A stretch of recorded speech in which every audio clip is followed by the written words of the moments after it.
So good morning. My name is Andy Frank. This is Matt Harper, and we're here to talk to you this morning about the fish passage project that was implemented in Long Branch across Piney Branch Road. It was a project that Parks have been working on getting done for probably about 15 years, and the Purple Line was able to construct this just last year before the end of stream closure for construction. So it's been in place for a good season, and we want to show you a little bit why it was important and how we think it's working.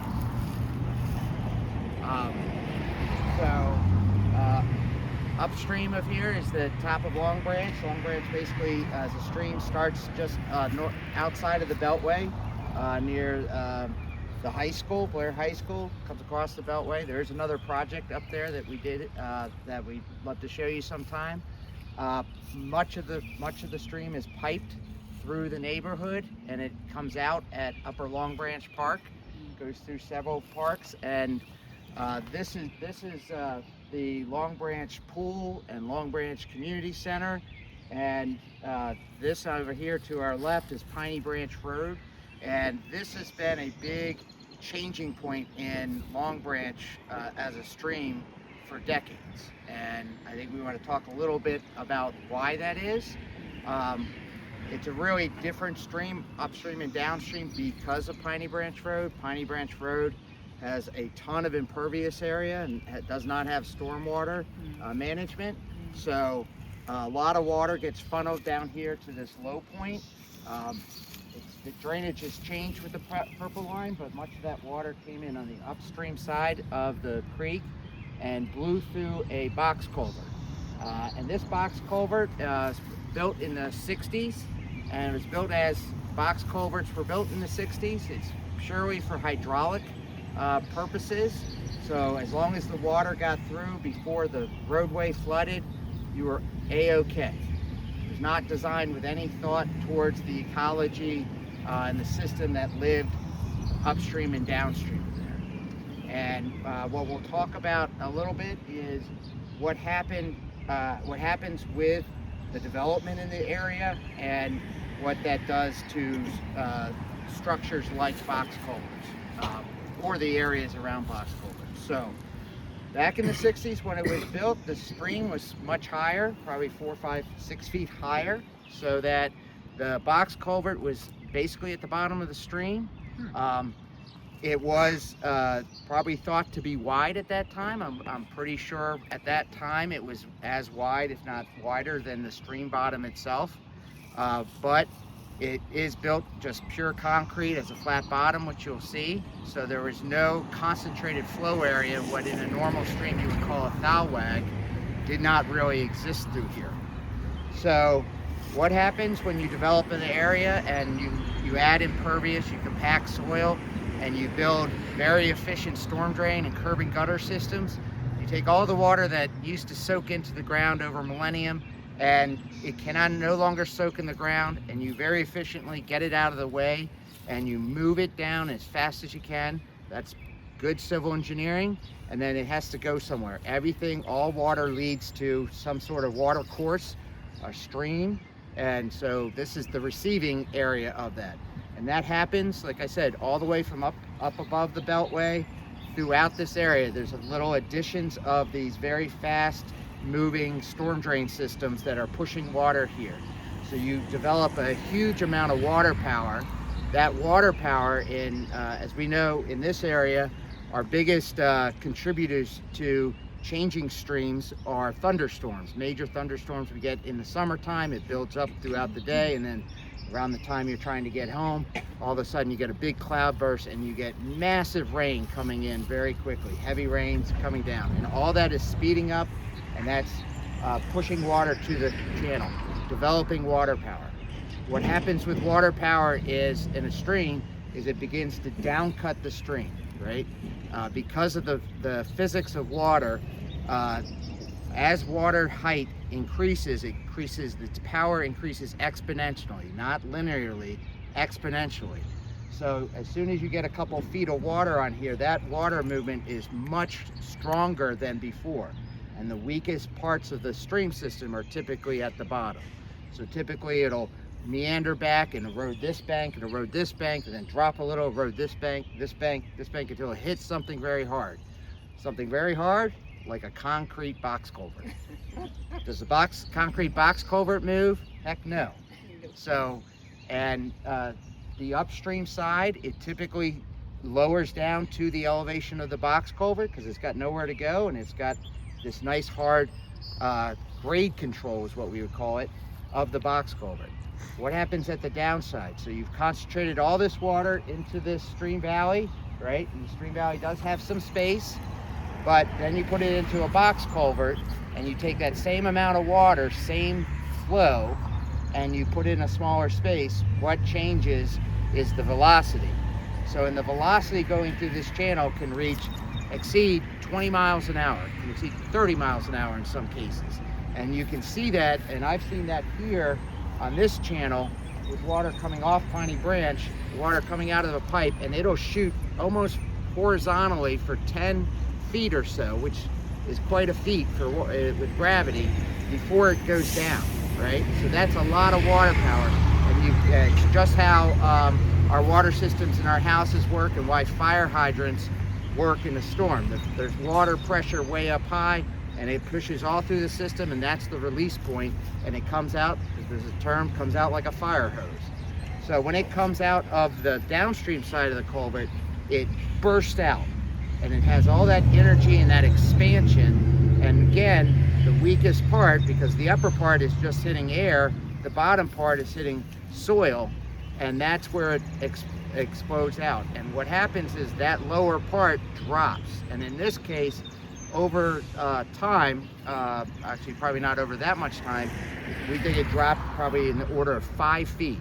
So then you have the box culvert here, you have the stream here, you have this vertical face, and there's some pictures of it, but that vertical face becomes a blockage, and this blockage has existed for decades. We think, you know, probably there were some thunderstorms after it was built in the 60s. You had some thunderstorms that probably lasted for a while, you know, before the water found its point of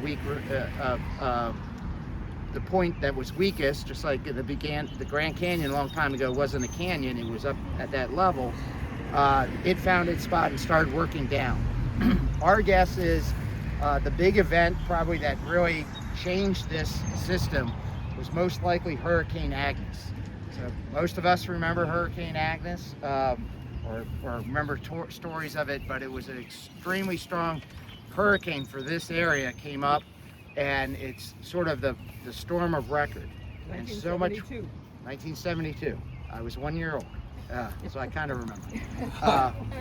Anyway, it came through with so much water power that all across Montgomery County and other areas, the entire Sligo watershed was inundated, flooded, and while the stream valley system absorbed some of that water, the areas that were developed at that time had all these storm drain systems that really pumped that water out. So much water. It wasn't just those pipes and those curbs and gutters. The entire streets were converted to rivers. So the massive amount of water coming here put a massive amount of power over here. Most likely the water, if it didn't cross the road, you can see that road is still 15 or 20 feet above there. So even if it got close, it's 15 feet above the normal channel, right? And like I said, going from 1 foot of water to 2 foot of water is exponentially more powerful. Once you get up to 6 feet, 8 feet, 10 feet, and of course 15 feet, that amount of water is just unimaginable. And this is why mills exist, and how the Industrial Revolution around mills worked, because water power is very strong. So that's what happened to it years ago, and you know that development's continued over time. Parks has worked probably more than 25 years in this area, I would say, trying to figure out what we can do. As the folks and friends of Sligo know, most of this area was developed and there was no room. Not only was there no stormwater management, there was really no room for stormwater management. So it's been very difficult to retrofit stormwater management into this watershed. And so there's little bits and pieces. When I started with parks 23 years ago, one of my first projects was what we called stream restoration at the time in Long Branch, but it was just little bits and pieces, and it was mostly hard armoring of pieces. What we've learned and what Matt's group has worked on with the county and the state and different folks who are familiar with fluvial geomorphology and how natural channel design works, these techniques have gotten better. We'll show you a little bit of what we found the techniques to work, well, a little bit upstream, a little bit downstream, but we have been able to. So back in that time, we did try and fix the 4-foot grade separation, but working in the parks, there's just nothing we could do. I mean, we could get it, we might have gotten a foot or so, but it just physically didn't work with all the trees and the amount of rock you would have to bring in, and just and again, trying to making it safe and secure.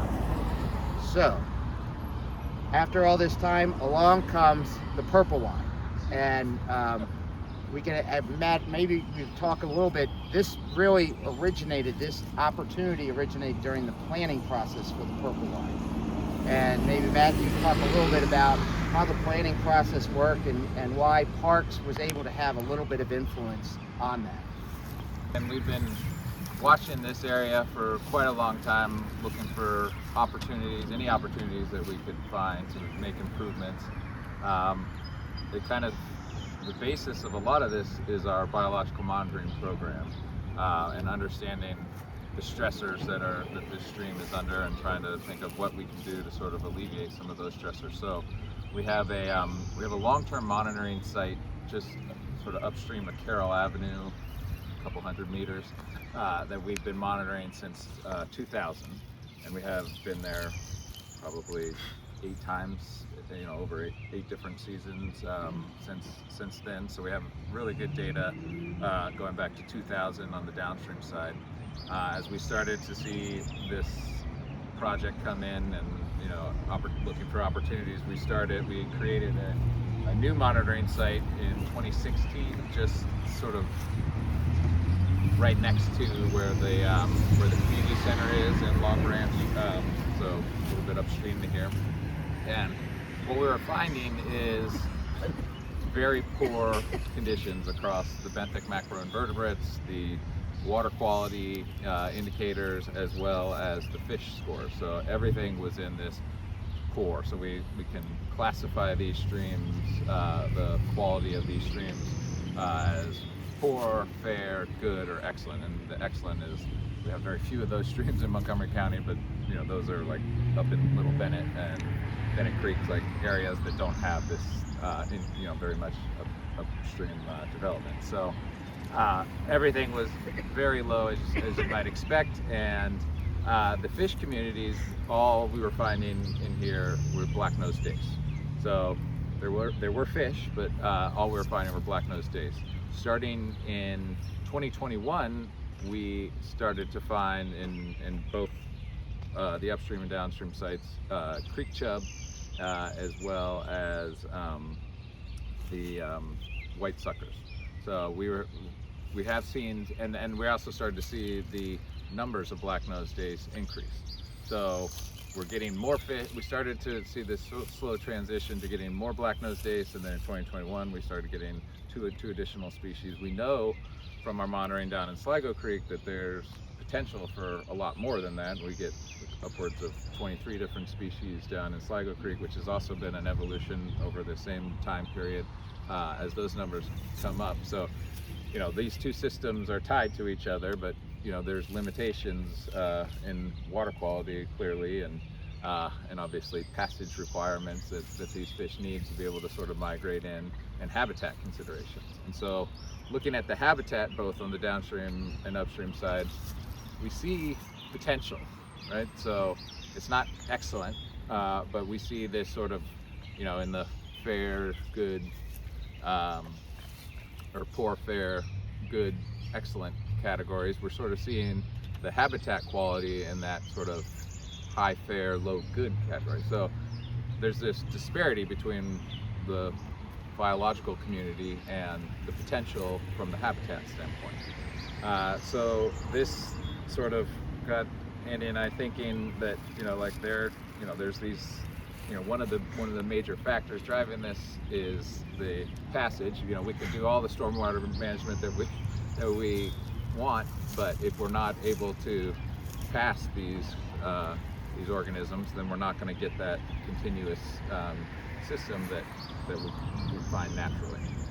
So that's sort of the biological story. We have not yet been back to do any post-construction monitoring. We anticipate doing that next year, so it'll be interesting to see what we find. We have seen, we've been doing some projects downstream, also upstream of Carroll Avenue, where we've done some fish rescues to sort of, before a stream restoration occurs, we'll clear the site, and we have found both long-nosed dace and American eels down there. So we are encouraged by that. We haven't captured those in any of our biological monitoring events, but we anticipate that we will start to pick up a few more species, and hopefully we start to find those species up here as well. So as Andy was saying, the purple line had a number of impacts to both wetlands and waterways. And so as part of the NEPA process that they were going through, they needed to mitigate for those impacts, and what better place than parkland? They like to come to us, and we're happy to engage because we have lots of good ideas.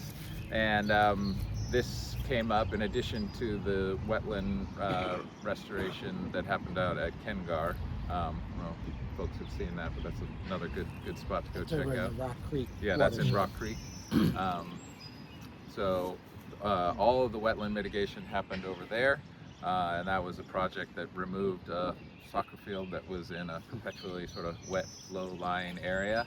That was Parks built that too. Yeah, Parks built that. And we helped unbuild it. Yeah, and so Full transparency. yes, yeah, and it was only getting used a portion of the time because it was always so wet. And it's like, why is this so wet? And turns out it wanted to be a wetland.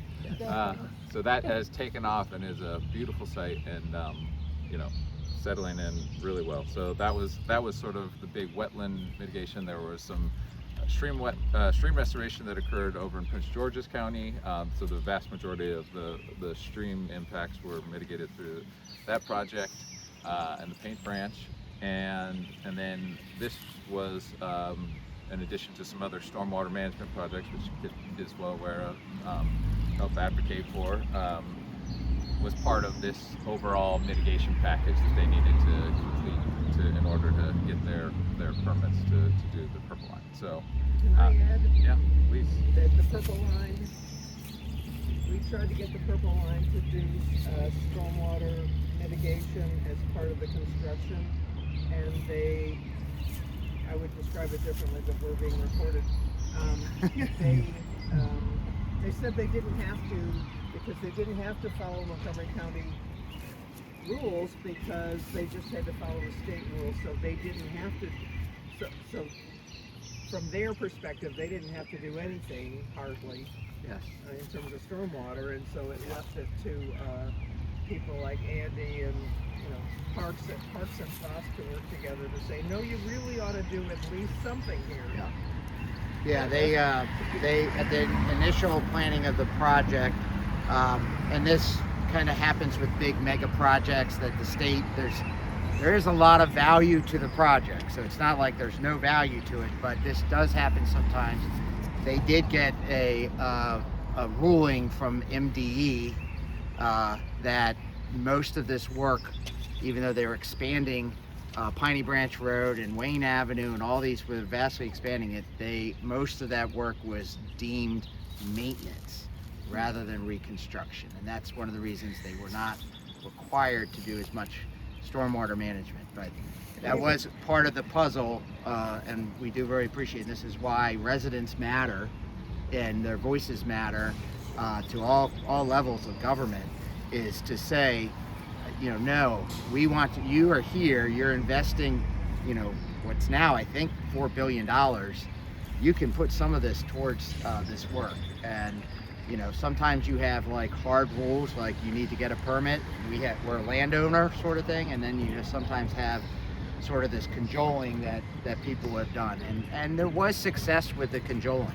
There are underground stormwater management facilities that were not part of the project that became part of the project because of FOSC and other influences that really encouraged this.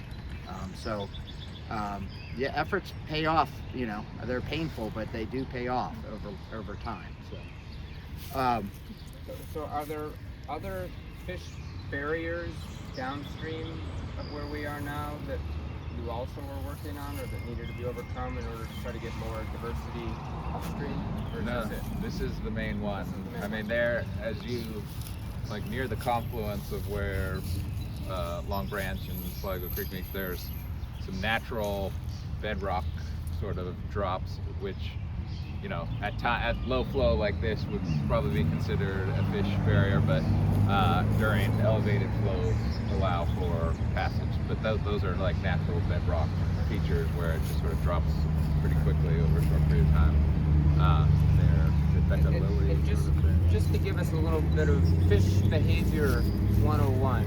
Yeah. When flows are high, fish are able to go over those barriers, go upstream. But is that what they naturally do? Is they go against the flow Correct. to get to a new location? Yep. Rather than being washed downstream.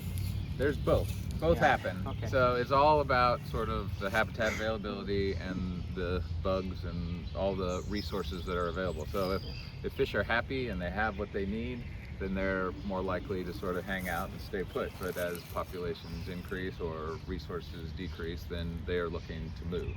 And most of that movement happens during storm events. Not the biggest storms usually, but you know, there is like sort of a Goldilocks moment where, you know, passage is achievable, and you know, all of these fish have swimming burst speeds that they are optimal for, you know, getting through different velocities. And you know, we design our work to the black nose dace, which is not going to win any medals for their swimming abilities, but if we can pass the long nose dace, then all these other fish that we would expect up here or hope to see up here should be able to make those, you know, pass those areas. And we'll talk a little bit more about that with this specialized culvert that was installed, you know, underneath the roadway here. But I think the big thing is that we see a lot of potential upstream of here, and we see that in our biological monitoring. The big part of it too is that the parkland, you know, the buffer along the stream expands up here, and I don't know if anybody's walked up here, but you get the habitat is better, and there's more opportunity for that ecosystem to function. Whereas you go downstream, it is all parkland, but the stream buffer does narrow quite a bit for long distances, which again puts more pressure on the system. So we do believe that fish living down there, you know, there's a lot of available habitat up here and opportunities for populations to do really well. But again, they have to be able to get up here to experience that. They're looking over the fence and they see the grass is greener, Yeah. but they can't quite get there yet. Yeah, and just to talk a little bit, you were talking about storm flows and what happens to storm flows, and those are kind of the secondary best case scenario, you know, or worst case scenario. Can we get them to pass in storm flows? And yes, a lot of things, crazy things could happen in storm flows. People even kayak over dams in storm flows, but I wouldn't do that. But so what Matt's group and our group, so Matt's group is biological and they're science-based and they understand the behavior of the fish. And our group, we're more engineering, and we kind of understand the physics and how heavy rocks are, I guess. You know, that's our big logic is, you know, 3,000 pound rock is easier to stay in place. But, and this goes to the point, I don't know if we'll see it from here, maybe we'll see it down below, but what is the one focus of natural channel design, which is one of our, you know, theories or one of our goals, is that the water at base flow, that is the sort of the the holy grail is not just getting passage in storm flows, but get passage into base flow. So if you have base flow conditions where the water is more naturally concentrated, you can kind of see it. You can kind of see down there. That's a cross vein right there, and you can see the water is just in a couple little places. It's probably about foot and a half wide maybe. And on the culvert, it's 12 feet wide. And that's why it just goes across as something that it looks like a film most of the time at base flow. And no animal, no fish is going to be able to swim through that. And so what we work a lot with Matt on is, depending on where you are in the stream channel, what kind of the natural grade of the channel is, you can adjust the height of drops and the slope of riffle grade control. So those are the main components that help define the slope of the channel in an urban stream setting. They have drops at structures, and then they have slopes where you get some oxygenation across riffle grade control. So that's one of the things here, and as you say, designing for black-nosed dace, that's one of our parameters, which generally speaking is, for design, we try to maintain the drops under half a foot, and we try and keep the slopes under 3%. So that's sort of how you connect those two things, and then that creates what we would say a more stabilized channel that has a lot better chance to reach an equilibrium that's useful for the ecology. Yeah. We got the purple line through the NEPA process to agree, and we got into something called the record of decision that they had to provide fish passage. Then we started to talk, well, how do you provide fish passage? Well, obviously the biggest thing that we would want to do is to replace this culvert. I thought we wanted to just take out the roadway. Oh yeah. Now you're talking. And put the I like train this on a idea. bridge for miles and miles. Very, very cost effective. Rapid bus transit. Yeah. So the state was not going to, they had this culvert that was functional. They did not want to take it out. They did not want to do anything. And we said, well, you got to come up with something. And we talked about, well, why don't you add a culvert, and add a culvert that is actually designed to move fish. And so this is what they agreed to. And on the right over here is a 54-inch circular culvert. Now those are the most cost-effective culverts. That's why you see all kinds of pipes or circles. That's the most efficient because of the arches. Least amount of steel you need, least amount of concrete you need. The box culverts are very thick. Around here you can't really see them. So this is what we did, and you can see the elevation of the culvert. Now they did expand the culvert about 20 feet each way to make room for the train. So that's why you see this edge is the expansion of it. It's not the original culvert, but you can see about 20 foot in the line where it starts to new. But that elevation and that shape is what you had before, right? Since the 1960s.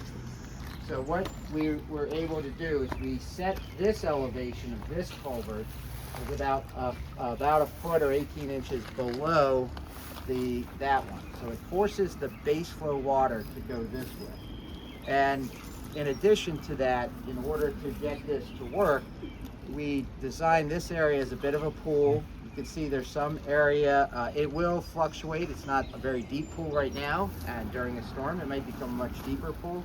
But you can see it's got a little bit of depth that allows for some of the fish to gather, gain up their strength or recover if they're coming, depending which way they go. And then behind you, there's a series of cross veins. This is what we were talking about before. These imbricated stones, they form a kind of a U shape. That's a cross vein. That elevates, that holds the grade at that elevation, and it concentrates the base flow into a thoweg, which happens typically at the joints of the rocks. Thoweg's a German word for deepest part of a channel. And then above that, you can see for about 25 feet is a riffle grade control. And what is interesting about the design of that, it has to do with the mixture of rock sizes. And we really work with folks to mix the rock sizes so that you get these dry areas and wet areas, and you get this heterogeneous flow. and you tend to get different speeds and different rocks it's hitting, so you tend to develop bubbles which contain oxygen, so that's good, so that as you get down here, you get more oxygenated water, which is healthier for the fish. It gives them that energy. And you can see, there's a good sized pool of fish right there. These are our black-nosed dace. Our old friends, the black-nosed dace. Yes. Exactly. There's a bunch And of you teeny can ones see over there. up above, you can see a pool. That was the top of the project, and you can see there's about a 4-inch drop there, and that's navigable.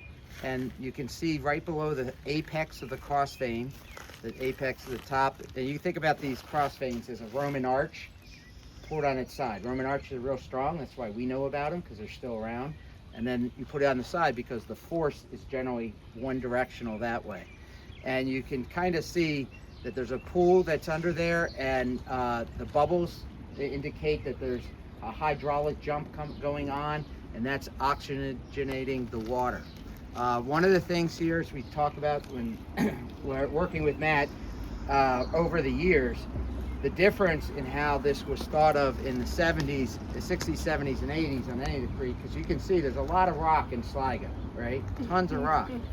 And that they even used, the old engineers that I worked with back in the day, they used to talk about rocking up the stream, right? And that was a bit misguided idea that if you put rock along the channels, along the edges, the banks, you'll stop the erosion there. What they didn't realize is they were just concentrating the erosion right in the middle, and that's a lot of why you have all these exposed sewers that we've had over the years.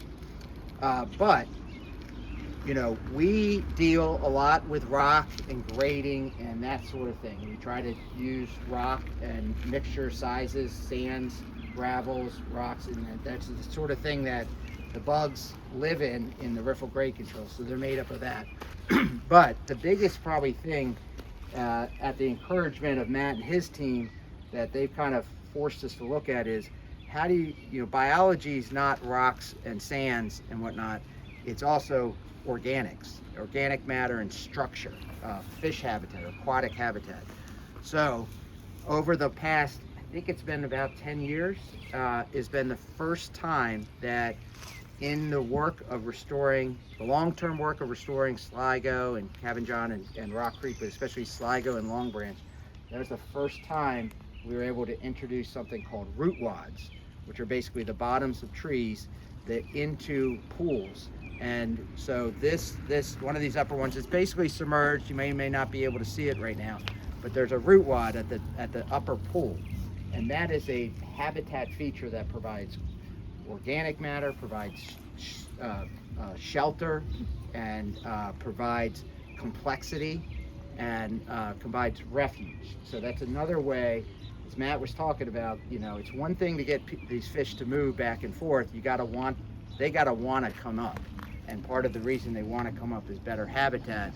We see habitat mostly in the dry land where we can walk, but many organisms, when they say what's the habitat, they mean the habitat within this wetted perimeter of the stream channel. Yeah, and I think the other thing that we're really focused on is the plantings that come in after we do this work. And it's a huge focus of ours because we've realized over the years that if you can't get the vegetation established and robust, these stream restorations are going to struggle. So there's a lot of work that went into the plantings, and we can talk about it a bit more as we head downstream, but you can see this is a really good example of one of the techniques that we're using a lot are these live stakes.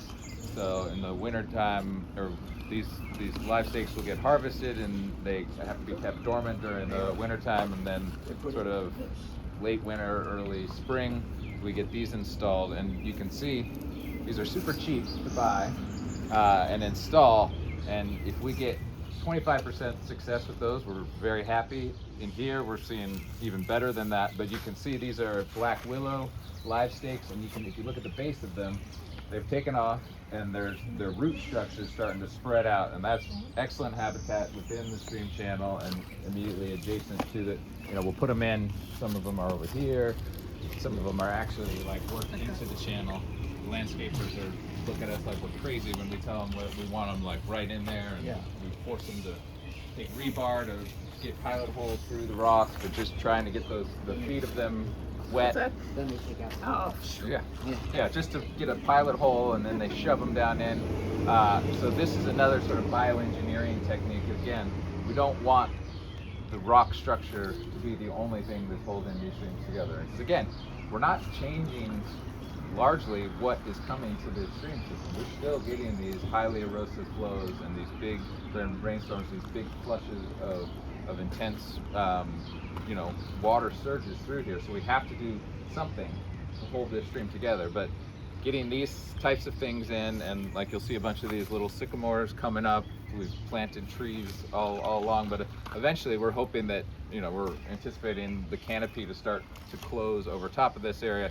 And again, we want the fish that are sitting here to think, oh, there's good habitat upstream. So like encouraging them to keep moving through the stream. right. And there's a real risk if this tree canopy doesn't come over pretty fast, you're cooking the fish Exactly. here in the sun. Yep. Unlike, you look up there and Yeah. it's obviously shady and cooler, but right now this is pretty hot. Yeah, and right now, we're in this period where this site has been opened up more than it once was, and so the invasive species are also looking to gain a foothold, and you can see some of the Japanese knotweed that was pretty prolific in here, starting to come back up, but it has recently been retreated. So we'll continue to be working at that. We're doing the same thing on the downstream end. So really just trying to give these native plants that we put in here a chance to get going, get their roots really settled, and then hopefully they are the ones that take off, and we're left with something that we can be happy with. Now you haven't protected all these sycamores. Did you plant those, or did These they are- volunteer? These are bare root sycamores that we put in. They start at like 2 to 3 feet. And again, this is something that we've been doing a lot of recently in the last couple of years. It's super cheap to get these guys, way cheaper than putting in a sycamore like that. And they don't require the deer protection because they're so small. So again, it's like these small investments where we throw a little bit of money at a lot of plants, and again, we don't have to invest as much in the long-term care. And Well, these guys grow faster. yeah, and again, we found that if we plant super densely, that these systems can withstand some deer browse. So, it's like, well, they might take, 10, 20, 30% of them, but we've planted so densely that is still, we can still achieve our goals with that kind of pressure. And you've used wooden caging and metal caging. Can you tell us why the difference? So, again, lots of lessons learned out here. We're still getting better.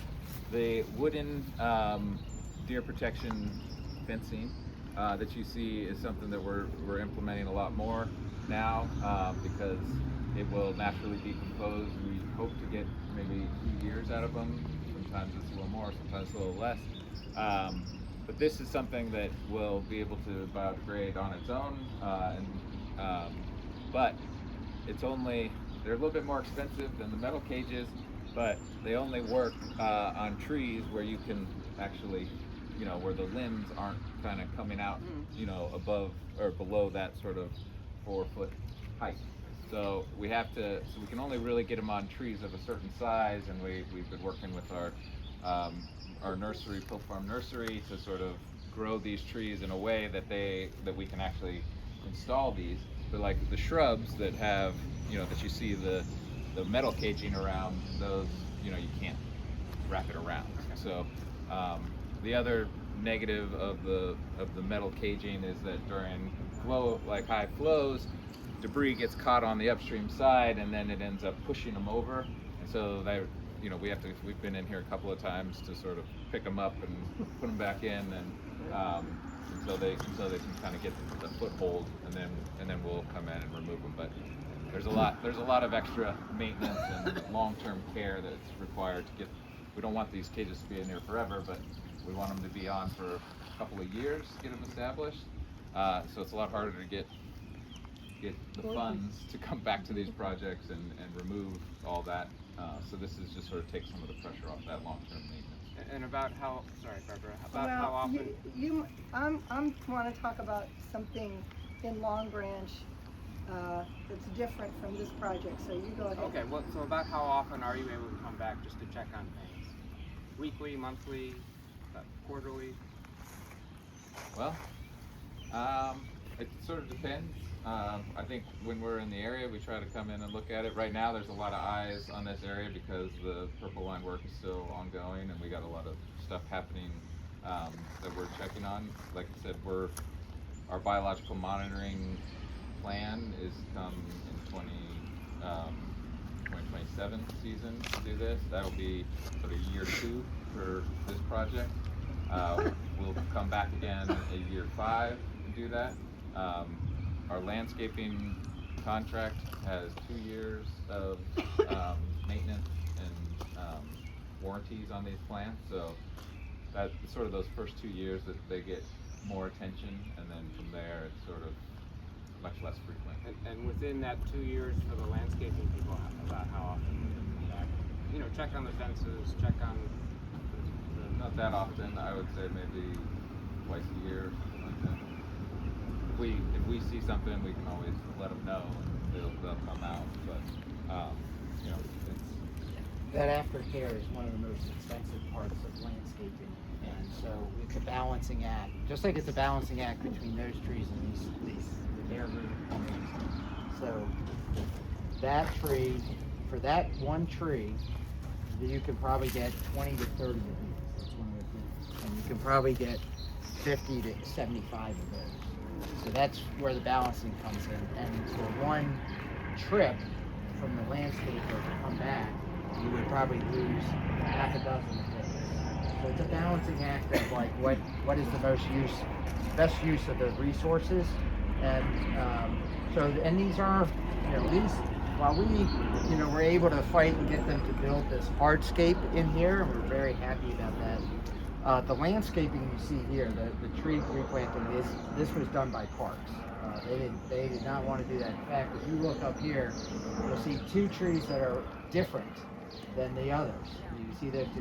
That's what the state required the Purple Line to build. So those 2 trees would take quite a while to, especially that one that looks dead. To shade this area. Yeah. So it is like Matt said, it's a very important thing. I'm an engineer, so I'm not a tree person. I don't, I did get an app to tell me what some of the plants were to try and pull the right things, but I'll never know and understand it to the level that Matt does. So that's one of the things we do is that we, the engineering group and the CIP group, we try and let the biologists kind of lead and understand what they're doing. and it's a lot easier to get the money up front during the construction phase of these projects. So our goal, our strategy has been invest heavily up front in both deer protection and getting a lot of plants in. And again, we don't expect 100% success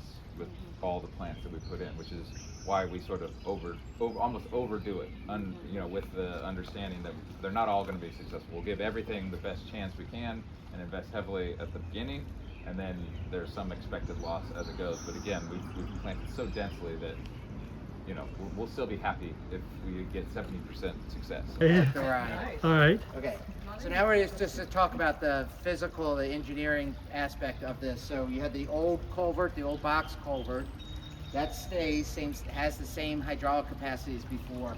This is an additional 54-inch reinforced concrete pipe, and you can see it's set lower, so it forces the base flow this way. It's also round, so that it has a narrow point, doesn't have the 12-foot wide flat spot there, so it does concentrate water here. But we also, like I said, they expanded Piney Branch Road by 20 feet on each side, so it still becomes a long, hard road for the fish. So one of the things that we got them to include were these things called fish baffles. And if you look very closely, you can see that every 6 feet or so, there's a baffle on one side or the other of the channel. And what that's doing is it's forcing the water to actually meander, kind of like the stream meanders up here, but this is more mechanical. So it extends the flow path. So the drop is still the same between the top and the bottom, but the flow length is longer, so you get a slightly less slope. The other thing it does, you can see this baffle takes up two-thirds to three-quarters of the channel, so it forces the water that way. So where this water might be only, 3/4 of an inch deep at base flow, right now it's probably flowing at 1.5 inches or so out there, and that makes a big difference to these fish of being able to see that. It also increases a little bit of velocity, and it's sort of Matt was saying, fish kind of react to the different feelers, and one of those feelers is water pressure and velocity and those sorts of things. So it is a way to, this is not normal in culverts. We hope it could become normal and maybe a possible solution. I'm not sure I know of this anywhere else in Montgomery County, and it was really a cool thing to come up with and get them to buy into. So it's a lot easier to see it from this side than the other side, but you could lean down there and you can see there's about 50 of these things every 6 feet or so, or 5 feet, and they go down all the way, and it just maintains this flow path. We hope they withstand the flood. And these are 1/4-inch steel plates welded and bolted in place, so they will be here longer than we will. I'm thinking that having this to relieve the massive flow would really make this much more possible. Yeah. That by itself would be a horror if you had a tree coming down Right, there. exactly. These things work in pairs now, so it actually reduces the overall hydraulic pressure of the system. It just gives more capacity, so there's less buildup here and there's less power to the stream, because what might have been pre this, flowing to this elevation, because of this, it's only flowing to this elevation. Like I said, that might only be a foot, but in water power terms, a foot means a lot because of that exponential physics there going on. Yeah, these baffles also sort of help fish navigate in that they create little spots to rest. So like the fish, they'll burst through an area and then they're going to need to rest. So like these baffles provide some cover for them where the flow is very low, where they can rest, get ready, burst through the next section and rest. And again, each fish is sort of doing this slightly differently, but that, you know, that periodic resting spot is helpful for them to navigate this long extent. So we were thinking it'd be helpful to walk out, but we can cross the road and we can kind of look at the other thing. If you want to go down through there, I will meet you on the other side. Okay, so you can see again where Ross is sitting now. You can see the elevation of the box culvert has been that way since the 60s. And just to give you an idea, so that elevation difference was actually much more, because we'll talk about the stream restoration project. We were able to lift this up more than 2 feet. So you can imagine this drop was at least 2 feet worse than it was. And you can see that's the other end of the 54-inch culvert. You can see it's submerged here. And it's submerged based on the elevation of this rock sill. This rock sill we had them put in there again. You want to have a pool at the end of a culvert. It does a couple of things. One, it absorbs all that tremendous energy. There's still a lot of energy and expansion energy that comes out in a big storm. If this, when this flows to the top of that box culvert, it's basically like all hell breaking loose. And the idea though is that violent water power is going to beat down on this pool, this scour pool, or sacrificial pool, to beat down on this, and then this rock sill helps protect everything down below. And this culvert, you can see, is submerged. Now on the top you could actually see the invert of it because of the flow was scouring it.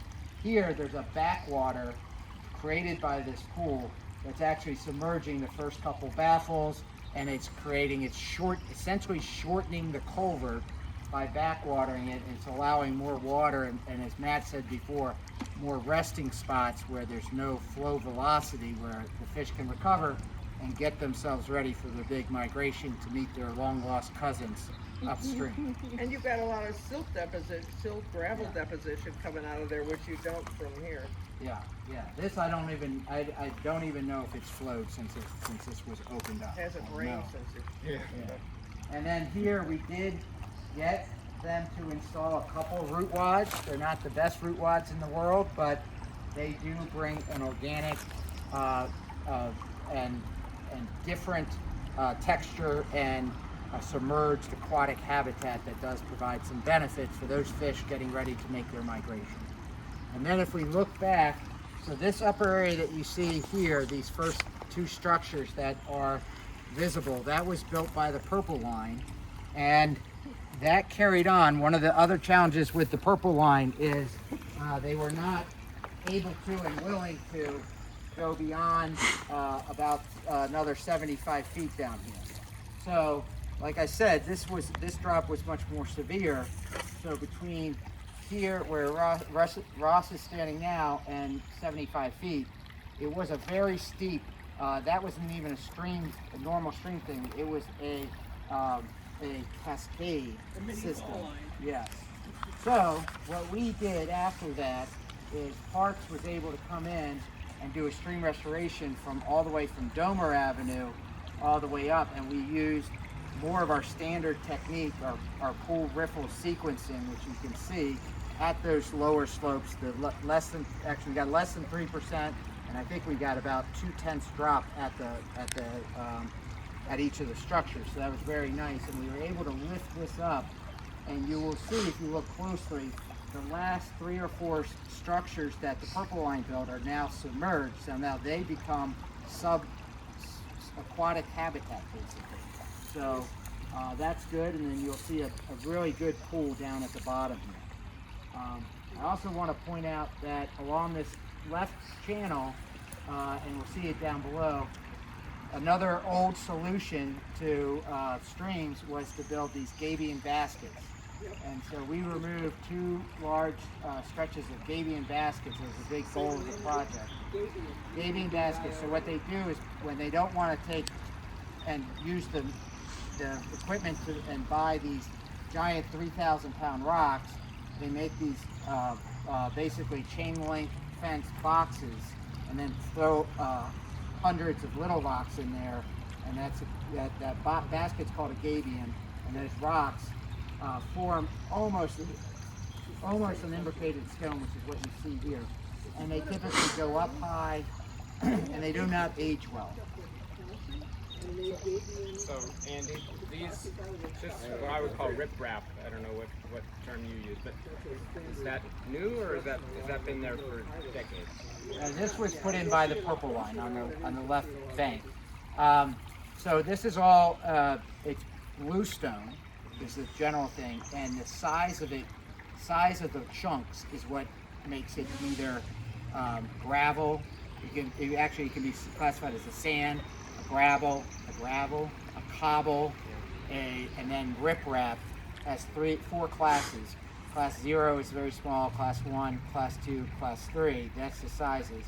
And then these rocks that have this rectangular shape, the term imbricated implies that they're rectangular. So these were blasted out at the quarry differently. Whereas riprap, which has much more angular, any of this would be considered riprap of different sizes. So this is a class 2 riprap, this is class 1 riprap, and then this little one be class 0 riprap. And you mix up those sizes, and that matches more the natural tendency. So it's riprap is just that broken rock that's and it's just broken at the quarry with machines, whereas this is chiseled out, and we use that in order to get this connectivity. We want the weight of the stones, and we want them to be able to touch to build that kind of Roman arch idea to help them stay in place when Hurricane Agnes 2.0 comes in. And that is one of our theories on this, is that stream restoration, you influence the smaller storms, the base flow and up to like a 1-year storm, and then you survive the larger storms. So surviving the larger storms is important. That's where you see people complain about failures and that sort of thing.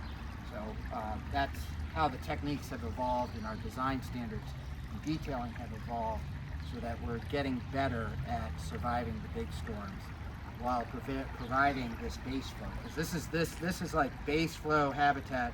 And the idea that there's fish in here at base flow is different than when it was pre-restoration. I mean, there might have been some areas, but an eroded channel will have areas that are just barren for hundreds of feet, and they just can't support because of the things you were talking about, where it's not just the water here, but the plant here and the interaction and the roots underground and the bugs in the ground and the things eating the bugs and then those things pooping and then something else eating it.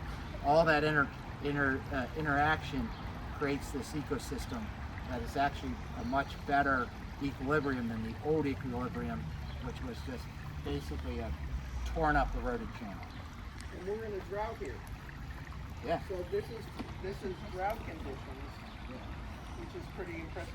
Yeah. More impressive. But that facility up at Indian Springs was really filled up during the thunderstorms. Yeah.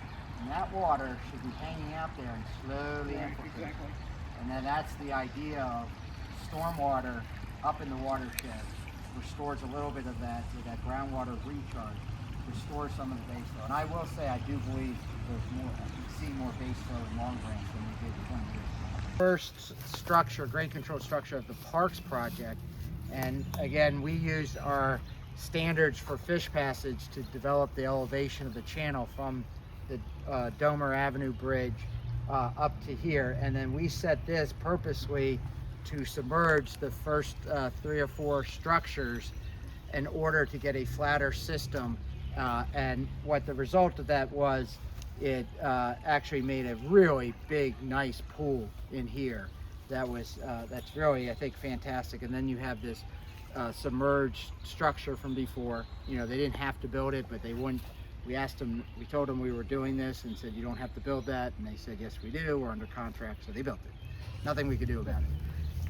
And then you can see over here, you can see those soil lifts on the left bank. And that's where one of the gabion walls was. And that's when we took off, and we feel that that's a much better solution for a slope than a gabion wall. So what is that? So soil lifts are, so it is soil behind there, and then it's wrapped in coir matting, which is matting, and then which is coconut, made of coconut husk. Right. So we wrap it around. They're about 1 foot thick, and then each layer, and then we stake it in with wood stakes to hold it in place, and then there's compost around the outer edge, and then we plant those in order to get them ultimately for the root system to hold it down. So if the core matting breaks down over 2 and 3 years and the root system grows up over 2 and 3 years, it's a natural transition, and all of those little levels will soften. You can see that over there is a little softer Well, already. stuff grows into it, yeah. Yeah, and it just So sort is of this starts like to- Filtrex box? No. No. No, it's The inside Because is kind of different, but Okay. Filtrex socks are generally they're Sometimes plastic wood chips. based and they're It depends, temporary. but yeah. Yeah. Most of them are. Yeah. Are these staked with the willows or the dogwood? we have not. There's some in some spots, but you can see, you some can willows look, you can down see low. some plugs that have been put in. These also get a seed mix in them before the core fiber wrap goes in and gets staked down. You know, we're putting trees in them. Well, you can see as we walk down all the different plantings that have gone in. But yeah, the idea is that we're not going to rely on the core fiber forever, that we need the vegetation to establish. And again, it goes back to this, like, how do we get something to grow on these super steep slopes? It's sort of getting the roots established, and then hopefully the plants are going to be what does it long term. But big you focus still on have, this is all shade. I mean, it's still, Yeah. because to the Well- complaint about stream restorations, Yes. So we are very, very careful. And we Just work saying. with our urban forester, our biologists, and we have very tight oversight of our contractors to maintain as much mature trees as we can. We look, we have the people who understand trees understand. They tell us if a tree is about to die anyway. They might say, hey, that'd be better served as a root wad for the next 30 years. Fine, that's great. But for the most part, and I want to point over there, you can see that very large tree over there.